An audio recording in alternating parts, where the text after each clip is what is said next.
Hey, you want to see something cool?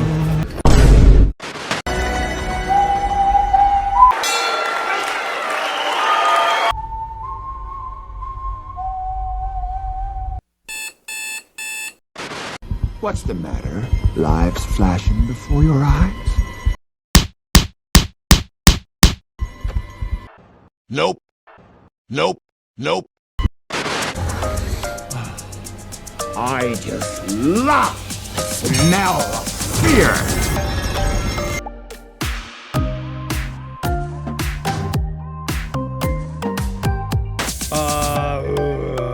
I don't know. I never counted.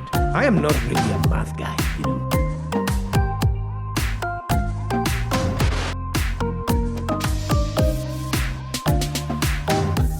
And I don't mean it metaphorically or rhetorically or poetically or theoretically or in any other